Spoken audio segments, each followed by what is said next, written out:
Hello and welcome to a special contest entry video looking back at my best pickups in 2020, the books that shattered my collection here in 2020. If that sounds like something you want to check out, hang around and watch this video.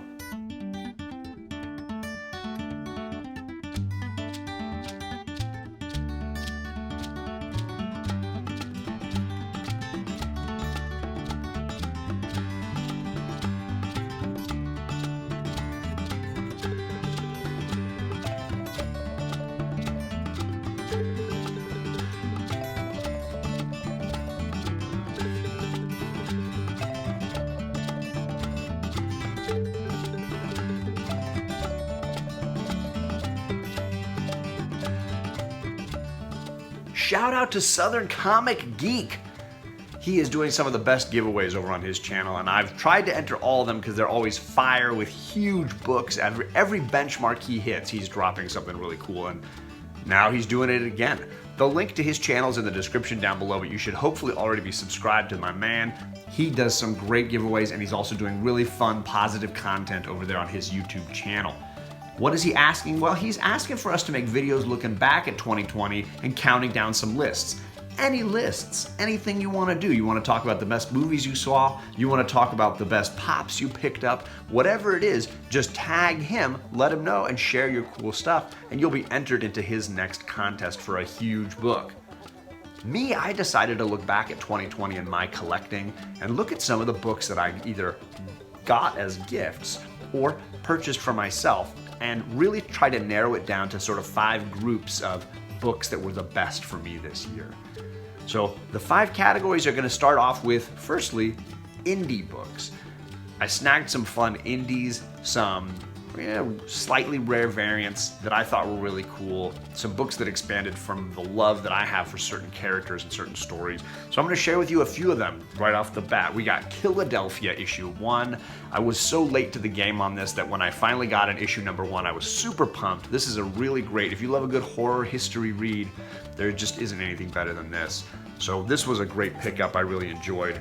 Along the same lines, I got the final issue of Middle West. And this awesome, I think it was the 1 in 10 variant by Scotty Young. Just a great way to finish out on a really impressive series. So I was really happy to get this on that indie kick. Next up is this Kanto TMNT variant. Absolutely loved this cover, and I was so pumped to be able to get this. Great ratio variant. I also have Kanto number 1 that I would probably hold up that I got this year too from my friend over at D Comic Queen. Natalie sent me issue number 1 as a gift. That book is being slabbed right now at CGC, so I can't hold that up, but this one goes right there with it as far as great indie books that I snagged.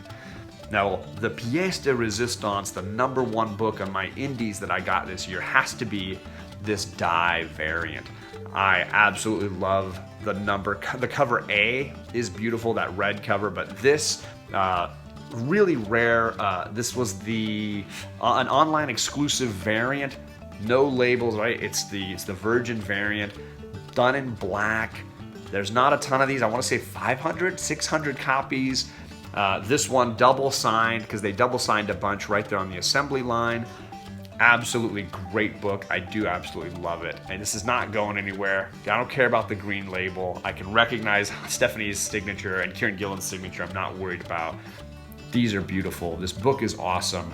And I was super glad to get a great deal on a 9.6 for this book. So hard to find in high grade because it's super black and it got scuffed a ton. So those are my great indie pickups. Let's look at the next category. My second category of big pickups is definitely going to be Green Lantern. I'm a big fan of the Green Lantern. I think that all the different iterations have been really fun. I like the concept in general of space cops, and I snagged 2 key issues that I think are really exciting to me. Number 1, I got the first appearance of John Stewart Green Lantern. This is Green Lantern Green Arrow issue number 87. It's more of a mid-grade copy for sure, maybe slightly even low grade. I really love it though. Great character, one of my favorite Green Lanterns, and I really do think an underrated Green Lantern character. So got that one, and from the same gentleman, I think these both came from Backseat Driver. I got Green Lantern issue 59, the first appearance of Guy Gardner, although I had some people tell me that maybe Guy Gardner had a different key book as his first appearance. This has always been the one for me. Love the character, love the cover, and yet again, in both cases, you got Hal Jordan taking it in the face and laying down to these two awesome Green Lantern characters. So I was very excited to get these two key Green Lantern books this year. So that's my second category of great books that were part of the new collection for John this year. Slowly working my way to some others. I think the first Sinestro is on my list for maybe next year, but I definitely got these two great Green Lantern keys. So let's look at the third category that I picked for my pickups in 2020. My third category of comics is going to be G.I. Joe, the Real American Hero. I loved these comics as a kid, even more than the show or the action figures, which I had a ton of. And going and getting issue number 1 was a huge, huge deal for me. I was very excited about this, but that wasn't it. I also got 2 other really great G.I. Joe issues, in my opinion, the only other ones that are hugely collectible. I got a second copy of this issue, the silent issue. So the one I got here is kind of a mid-grade, it's been maybe even low-grade copy. I got a nice high-grade copy and it's out getting slabbed right now. And that book is a huge, huge deal to me. I think it's a really iconic issue and a great character that it has in its lead role, and introducing Storm Shadow, another awesome character. I was also able to hang out with my buddy Kavi, Comic Books NYC, and he helped me get the final issue of G.I. Joe, which is a super hard one to find because the print run was really, really, really low. It was in such a nice high grade. That book is out getting slabbed too, so I'm gonna have 2 awesome G.I. Joe slabs coming back to me soon, and I'll be sharing those with you. So my third category is G.I. Joe.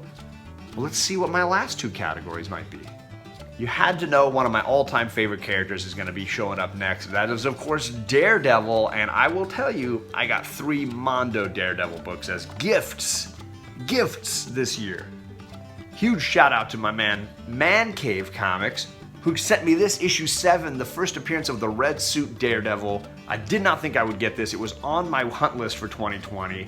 So grateful to have a copy of this in the collection. It is iconic, great issue, but he didn't stop there. He also sent me issue number 16. This is the first time that John Romita Sr. drew Spider-Man.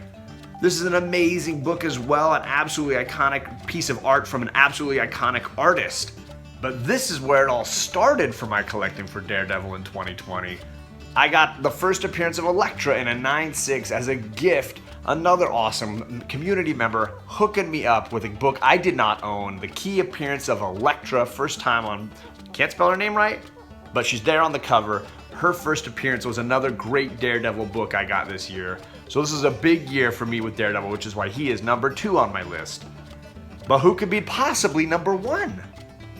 I'm sure by now you've all guessed what is number 1. Of course, I completed my Uncanny X-Men run here in 2020, so that is definitely number 1 on my list. And a few of the great key books I snagged this year would include issue 133, Wolverine's first solo storyline, great cover, great piece of art, and of course 8.0, I was very happy with this grade and the deal that I got for it.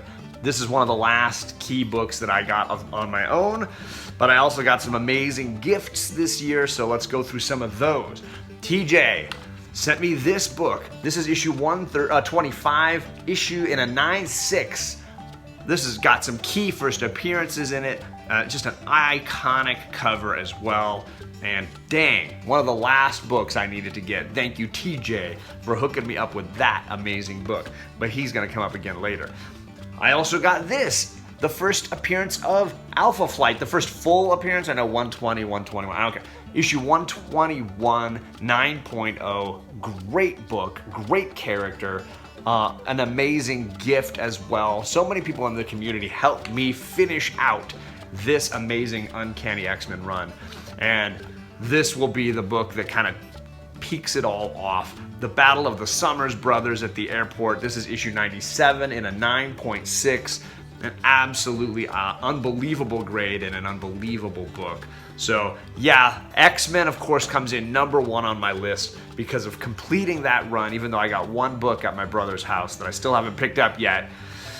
But then I will do a special going through them all. At some point I'll do a live stream. But they are number 1 in my 2020 collection. So that is my countdown. Remember, Southern Comic Geek is the one who kind of inspired me to do this show. Definitely check out his channel and subscribe, or make your own list of something you want to count down from 2020.